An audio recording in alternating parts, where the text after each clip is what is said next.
Ceci est un livre audio autogénéré par Google. Livre récit d'un soldat, une armée prisonnière, une campagne de vent, Paris. Auteur, Amédée Achard. Première partie, une armée prisonnière. Chapitre 1. Au mois de juillet 1870, j'achevais la 3e année de mes études à l'École centrale des arts et manufactures. C'était le moment où la guerre, qui allait être déclarée, remplissait Paris de tumulte et de bruit. Dans nos théâtres, tout un peuple fouetté par les excitations d'une partie de la presse, écoutait debout, en le couvrant d'applaudissements frénétiques, le refrain terrible de cette Marseillaise qui devait nous mener à tant de désastres. Des régiments passaient sur les boulevards, accompagnés par les clameurs de milliers d'oisifs qui croyaient qu'on gagnait des batailles avec des cris.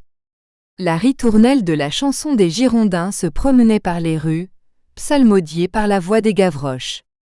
Cette agitation factice pouvait faire supposer à un observateur inattentif que la grande ville désirait, appelait la guerre. Le gouvernement qui voulait être trompé s'y trompa. Un décret appela au service la garde mobile de l'Empire, cette même garde mobile, que le mauvais vouloir des soldats qui la composaient, ajouté à l'opposition aveugle et tenace de la gauche, semblait condamnée à un éternel repos. En un jour, elle passa du sommeil des cartons à la vie agitée des camps. L'école centrale se hâta de fermer ses portes et d'expédier les diplômes à ceux des concurrents désignés par leur numéro d'ordre. Ingénieur civil depuis quelques heures, j'étais soldat et faisais partie du bataillon de Passy portant le numéro 13. La garde mobile de la Seine n'était pas encore organisée, qu'il était facile déjà de reconnaître le mauvais esprit qui l'animait. Elle poussait l'amour de l'indiscipline jusqu'à l'absurde. Qui ne se rappelle encore ces départs bruyants qui remplissaient la rue Lafayette de voitures de toutes sortes, conduisant à la gare du chemin de fer de l'Est des bataillons composés d'éléments de toute nature. Quelles attitudes, quel tapage, quels cris! À la vue de ces bandes qui partaient en fiacre après boire, il était aisé de pressentir quel triste exemple elles donneraient. Mon bataillon partit le 6 août pour le camp de Châlons. Ce furent jusqu'à la gare de la Villette où il s'embarqua, les mêmes cris, les mêmes voitures, les mêmes chants. Des voix enrouées chantaient encore à Château-Thierry. Les chefs de gare ne savaient auquel entendre, les hommes d'équipe étaient dans l'ahurissement. À chaque halte nouvelle, c'était une débandade. Les mobelots s'envolaient des voitures et couraient aux buvettes, quelques-uns s'y oubliaient. On faisait à ceux d'entre nous qui avaient conservé leur sang-froid, des récits lamentables de ce qui s'était passé la veille et les jours précédents. Un certain nombre de ces enfants de Paris avaient exécuté de véritables razzias dans les buffets, où tout avait disparu, la vaisselle après les comestibles. Les plus facétieux emportaient les verres et les assiettes qu'ils jetaient chemin faisant, par la portière des wagons, histoire de faire du bruit et de rire un peu. Des courses impétueuses lançaient les officiers zélés à la poursuite des soldats qui s'égaraient dans les fermes voisines, trouvant drôle de cueillir çà et là des lapins et des poules. On se mettait aux fenêtres pour les voir. À mon arrivée à Châlons, la gare et les salles d'attente, les cours, les hangars, étaient remplis d'éclopés et de blessés couchés par terre, étendus sur des bancs, s'appuyant au mur. Là étaient les débris vivants des meurtrières rencontres des premiers jours. Dragons, zouaves, chasseurs de Vincennes, turcos, soldats de la ligne, hussards, lanciers, tous hâves, silencieux, mornes, traînant ce qui leur restait de souffle. Point de paille, point d'ambulance, point de médecin. Ils attendaient qu'un convoi les prît. Des centaines de wagons encombraient la voie. Il fallait 10 manœuvres pour le passage d'un train. Le personnel de la gare ne dormait plus, était sur les dents. Au moment où nous allions quitter Paris, nous avions eu la nouvelle de ces défaites, sitôt suivies d'irréparables désastres. Maintenant j'avais sous les yeux le témoignage sanglant et mutilé de ces chocs terribles, au-devant desquels on avait couru d'un cœur si léger. Mon ardeur n'en était pas diminuée, mais la pitié me prenait à la gorge à la vue de ces malheureux, dont plusieurs attendaient encore un premier pansement. Quoi, tant de misère et si peu de secours! Le chemin de fer établi pour le service du camp, emmena les mobiles au Petit Mourmelon, d'où une première étape les conduisit à leur campement, le sac au dos. Pour un garçon qui la veille encore, voyageait à Paris en voiture et n'avait fatigué ses pieds que sur l'asphalte du boulevard, la transition était brusque. Ce ne fut donc pas sans un certain sentiment de bonheur que j'aperçus la tente dans laquelle je devais prendre gîte, moi 16e. L'espace n'était pas immense, et quelques vents coulis, qui avaient quoiqu'au cœur de l'été, des fraîcheurs de novembre, passaient bien par les fends de la toile et les interstices laissés au ras du sol, mais il y avait de la paille, et serrés les uns contre les autres, se servant mutuellement de calorifères, les mobiles, la fatigue aidant, dormir comme des soldats. Aux premières lueurs du jour, un coup de canon retentit, c'était le réveil. Comme des abeilles sortent des ruches, des milliers de mobiles s'échappaient des tentes en s'étirant. L'un avait le bras endolori, l'autre la jambe engourdie. Le concert des plaintes commença. L'élément comique s'y mêlait à haute dose. Quelques-uns s'étonnèrent qu'on les eût réveillés si tôt, d'autres se plaignirent de n'avoir pas de café à la crème. Au nombre de ces conscrits de quelques jours si méticuleux sur la question du confortable, j'en avais remarqué un qui, la veille au soir, avait paru surpris de ne point trouver de souper dressé sous la tente. « À quoi songe-t-on » s'était-il écrié. Les yeux ouverts, sa surprise devint de l'indignation. Le déjeuner n'arrivait pas.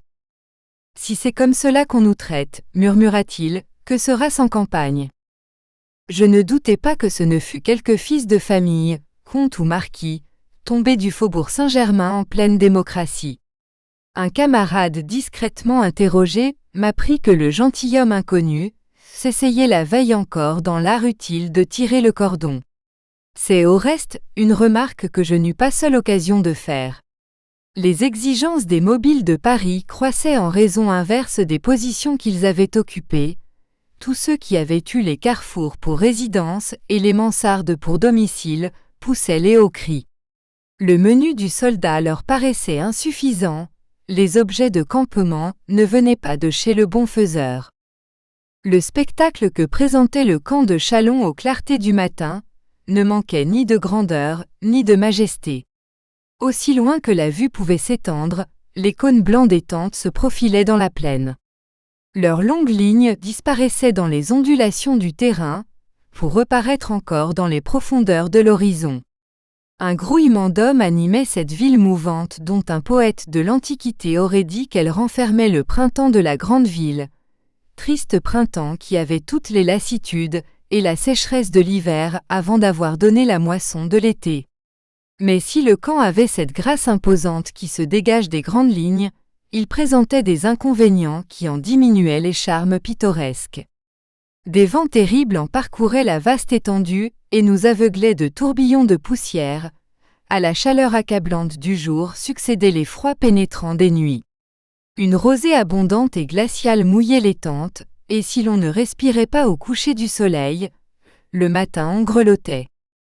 Le gouvernement sait bien ce qu'il fait, disaient les mobiles, nous sommes républicains, il nous tue en détail.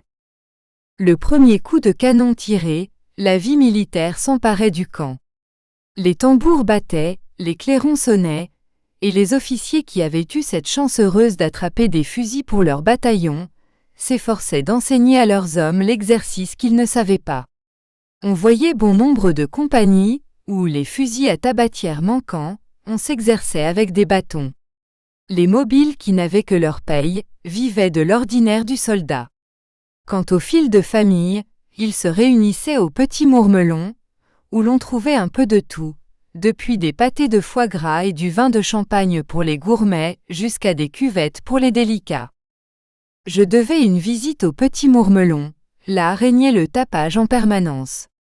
Qu'on se figure une longue rue dont les bas-côtés offraient une série interminable de cabarets, de guinguettes, d'hôtels garnis, de boutiques louches, de magasins borgnes, de cafés et de restaurants, entre lesquels s'agitait incessamment une cohue de képis et de tuniques, de pantalons rouges et de galons d'or. On y faisait tous les commerces, la traite des montres et l'escompte des lettres de change. Ça et là, on jouait la comédie, dans d'autres coins, on dansait. Ce Petit Mourmelon, qui était dans le camp comme une verrue, n'a pas peu contribué à entretenir et à développer l'indiscipline. On y prenait des leçons de dissipation et d'ivrognerie. On s'entretenait encore à l'ombre de ces établissements interlopes, de l'accueil insolent que les bataillons de Paris avaient fait à un maréchal de France. Des âmes de Gavroche s'en faisaient un sujet de gloire. Peut-être aurait-il fallu qu'une main de fer pliât ces caractères qu'on avait élevés dans le culte de l'insubordination.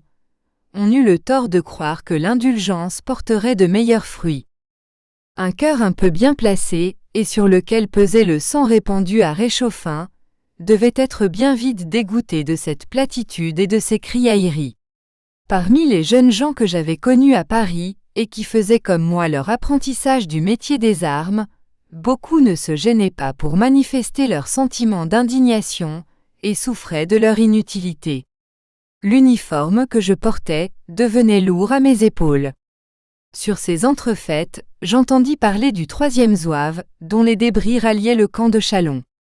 Le colonel, M. Alfred Baucher, se trouvait parmi les épaves du plus brave des régiments.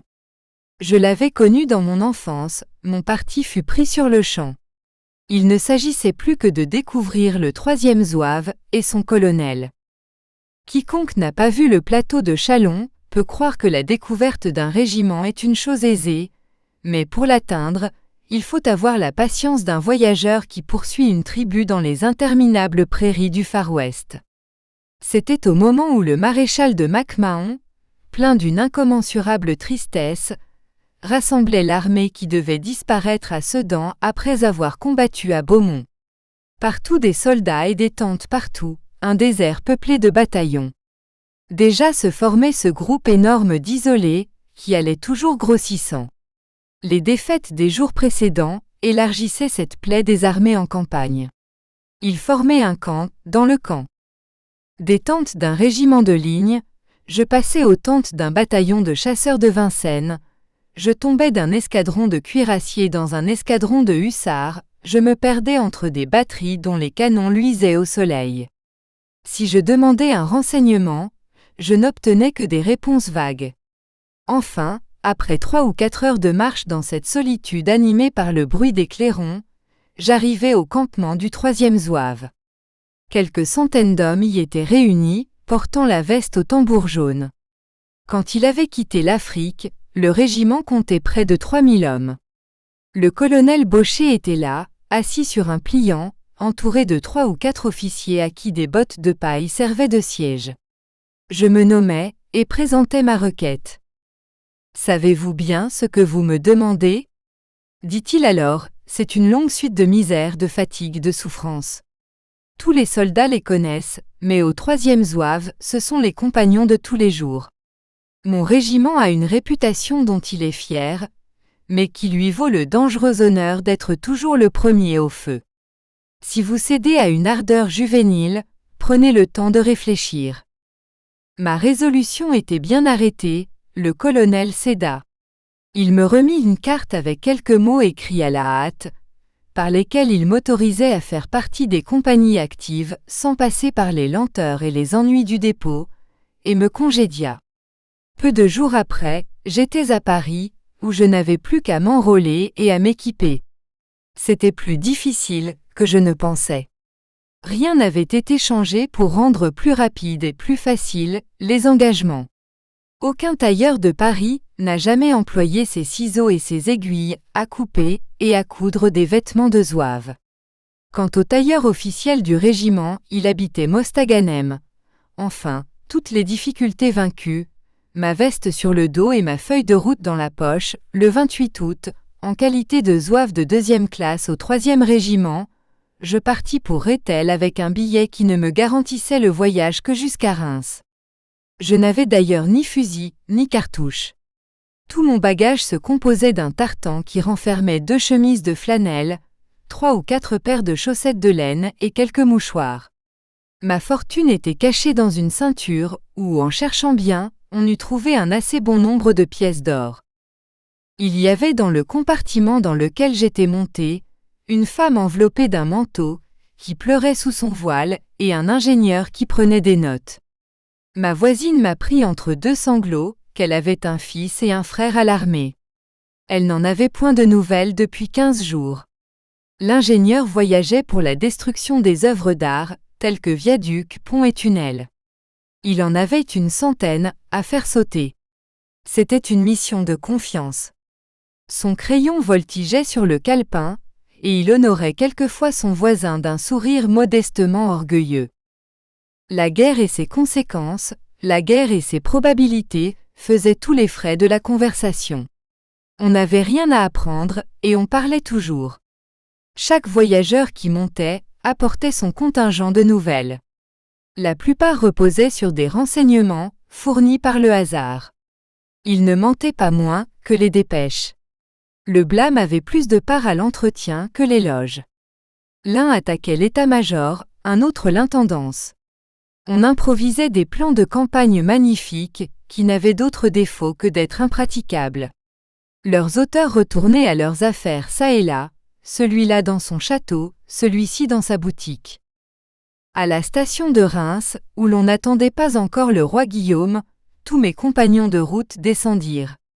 Un officier d'artillerie, qui semblait avoir fait 100 lieues à travers champs, monta, étendit ses jambes crottées sur les coussins, soupira, se retourna et se mit à ronfler comme une batterie.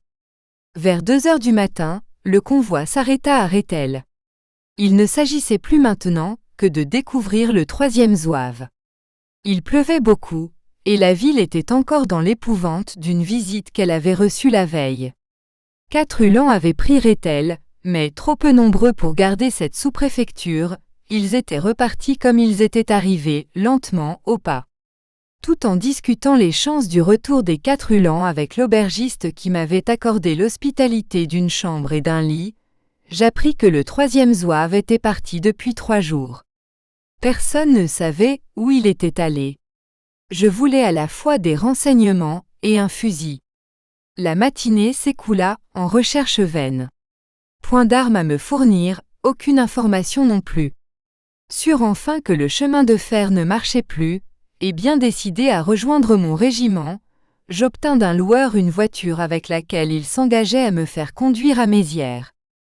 Fin du chapitre 1. Chapitre 2. Nous n'avions pas fait un demi-kilomètre sur la route de Mézières, que déjà nous rencontrions des groupes de paysans marchant d'un air effaré. Quelques-uns tournaient la tête en pressant le pas. Leur nombre augmentait à mesure que la voiture avançait. Bientôt la route se trouva presque encombrée par les malheureux qui poussaient devant eux leur bétail, et fuyaient en escortant de longues files de charrettes, sur lesquelles ils avaient entassé des ustensiles, quelques provisions et leurs meubles les plus précieux. Les femmes et les enfants, assis sur la paille et le foin, pleuraient et se lamentaient. Je pensais alors aux chants qui avaient salué la nouvelle de la déclaration de guerre, à l'enthousiasme nerveux de Paris, à cette fièvre des premiers jours. J'étais non plus à l'opéra, mais au milieu de campagnes désolées que leurs habitants abandonnaient. La ruine et l'incendie les balayaient comme un troupeau. L'un de ces fugitifs que je questionnais au passage me répondit que les Prussiens arrivaient en grand nombre, ils avaient coupé la route entre Mézières et Rethel, et me conseilla de rebrousser chemin. Cela dit, il reprit sa course. De sourdes et lointaines détonations prêtaient une éloquence plus sérieuse au discours du paysan. C'était la voix grave du canon qui tonnait dans la direction de Vouziers. Je ne l'avais jamais entendue qu'à Paris, pendant les réjouissances des fêtes officielles. Elle empruntait au silence des campagnes et au spectacle de cette route où fuyait une foule en désordre, un accent formidable qui faisait passer un frisson dans mes veines. Plus tard, je devais me familiariser avec ce bruit. Une ferme brûlait aux environs, et l'on n'avait besoin que de se dresser un peu pour apercevoir derrière les haies les coureurs français et prussiens qui échangeaient des coups de fusil. À 6 heures du soir, la voiture atteignit les portes de Mézières. Mon premier soin fut de me rendre à la place où je voulais, comme à Rethel, obtenir tout à la fois un fusil et des renseignements sur le 3e zouave, mais le désordre et le trouble que j'avais déjà remarqué à Rethel n'étaient pas moindres à Mézières. Un employé près duquel je parvins à me glisser après de longs efforts, me jura sur ses dossiers que personne dans l'administration ne savait où pouvait camper dans ce moment le régiment que je cherchais. Il n'y avait plus qu'à trancher la question du fusil. Mon insistance parut étonner beaucoup l'honnête bureaucrate. Prenant alors un air doux. « Je comprends votre empressement à servir votre pays, reprit-il, c'est pourquoi je vous engage à partir pour Lille. » Pour Lille en Flandre ? Oui, monsieur, Lille, département du Nord, où l'on forme un régiment qui sera composé d'éléments divers très bien choisis. Vous y serez admis d'emblée, et là certainement vous trouverez enfin ce fusil qu'on n'a pu vous procurer ni à Rethel, ni à Mézières. D'ailleurs, il y a des ordres. L'entretien était fini, la voix de l'autorité venait de se faire entendre. Pour un volontaire qui avait rêvé de se trouver en face des Prussiens quelques heures après son départ de Paris, elle n'était ni douce ni consolante. Au lieu de la bataille, le dépôt. L'oreille basse, je poussais devant moi tristement à travers les rues. Des militaires portant tous les uniformes les encombraient, allant et venant, sortant du cabaret pour entrer chez les marchands de vin. Il y avait comme du désenchantement dans l'air. À la nuit tombante, un passant m'indiqua la rue que désignait mon billet de logement, et je ne tardai pas à frapper à la modeste porte de la maison où je devais passer la nuit. Une servante, sa chandelle à la main, me conduisit dans une espèce de galetas dont un vieux lit mal équilibré occupait tout le plancher. Ce n'était pas l'heure de faire des réflexions. La fatigue du reste avait la parole, et non plus la délicatesse. 5 minutes après, je dormais tout habillé. Vers 2 heures du matin cependant, une tempête de fanfares éclata. Je sautai sur mes pieds et courus vers le palier. Une servante qui regardait par une lucarne se retourna. « C'est le prince impérial qu'on éveille », me dit-elle. Les trompettes sonnaient partout le bout de selle, pour un départ qui ne devait point avoir de retour. Des cavaliers passaient au galop dans la rue, les escadrons se rangeaient en ordre de marche, un cliquetis d'armes s'éleva mêlé au roulement lointain d'une voiture, puis tout s'éteignit, l'héritier d'un empire s'en allait vers l'abîme. Le train qui devait partir à 6 heures de la station de Charleville n'était pas encore formé au moment où j'arrivais. La gare était remplie de soldats fiévreux et fourbus, où l'on comptait non moins de traînards que de malades, et que l'administration aux abois versait dans les dépôts du Nord et les divers hôpitaux, qui pouvaient disposer de quelques lits encore. Les wagons ne furent pleins qu'à 9 heures. On y entassait les débris de 20 régiments. À 9h30, la locomotive s'ébranla lourdement. On voyait çà et là des grappes de pantalons Garance sur les plateformes et les marchepieds, ceux-ci debout, ceux-là couchés. De temps à autre, des convois chargés de soldats, de canons et de chevaux saluaient au passage le convoi qui s'éloignait de Mézières. C'était l'armée du général Vinoy, qui allait appuyer l'armée du maréchal MacMahon, et qui devait presque aussitôt battre en retraite et s'enfermer dans Paris. Un de ces convois s'arrêta à la station de Harrison, vers 2 heures, en même temps que celui sur lequel j'étais monté. On causa de wagon à wagon entre cavaliers et fantassins. C'est ainsi que j'appris qu'un détachement du 3e zouave venait de prendre place dans un train montant et ne devait pas tarder à passer. Je résolus d'attendre l'arrivée de mes camarades inconnus. Au bout de 4 heures, le détachement du 3e zouave parut enfin. D'un bond, je m'élançai auprès du lieutenant qui le commandait. « Monsieur » lui dis-je. « On m'appelle mon lieutenant », répliqua l'officier d'un ton sec, puis me regardant le sourcil déjà froncé. « Que voulez-vous ? Et surtout soyez bref. » Je lui exposai ma demande en termes nets et précis. « Montez, » dit le lieutenant. Je pris subitement place dans un wagon où 15 zouaves allongeaient leurs guêtres. Des regards curieux se dirigèrent vers le nouveau venu, qui mêlait tout à coup sa jeune barbiche au rassemblement farouche de ses moustaches rouges et noires. L'instant était critique, il y avait là un écueil à franchir. Une magnifique pipe que je tirai et que j'offris tour à tour à chacun, me gagna le cœur de mes compagnons de route. En signe d'adoption, ils me tutoyèrent spontanément. Vers 10 heures du soir, le train s'arrêta à Charleville. Le détachement des zouaves quitta les wagons et vint camper sur une promenade au-dessus de la station. L'influence de la pipe, dont le tuyau d'ambre sortait de ma poche, me permit l'entrée d'une tente où l'hospitalité la plus cordiale m'accueillit sur un pan de gazon. Mon tartan, que je n'avais pas quitté depuis mon départ de Paris, me servit de matelas et de couverture, et je m'endormis entre mes camarades. Lorsque par hasard j'entr'ouvrais les yeux, et qu'à la lueur pâle de quelques tisons brûlants çà et là, j'apercevais ce pêle-mêle de jambes enfouies dans d'immenses culottes, et de têtes cachées à demi sous le fez rouge, des rires silencieux me prenaient. Je fus réveillé par la rosée, qui transperçait mes vêtements et me glaçait. Les zouaves, qui, dans des attitudes diverses, ronflaient sous la tente, secouèrent leurs oreilles comme des chiens qui viennent de recevoir une ondée, et sifflant des airs bizarres mêlés de couplets saugrenus, se mirent en devoir de plier les tentes et de faire les sacs pour être prêts à partir au premier signal. Je m'employais avec eux, tant bien que mal. Allant et venant, je fis la découverte d'un superbe capuchon de drap tout neuf, qui gisait sur l'herbe et semblait orphelin. Je soulevai le capuchon, l'examinai, et ne pus lui refuser les louanges qu'il méritait au double point de vue de la solidité et de la conservation. « À qui le capuchon » m'écriai-je, en le tenant suspendu au bout de mon bras. « À toi, parbleu !» s'écria un vieux zouave chevronné jusqu'à l'épaule. Je le regardai, un peu surpris. « Tu ne comprends donc pas ?» reprit-il, c'est pourtant bien clair. Tu as droit à un capuchon et tu n'en as pas, ce qui est la faute du gouvernement.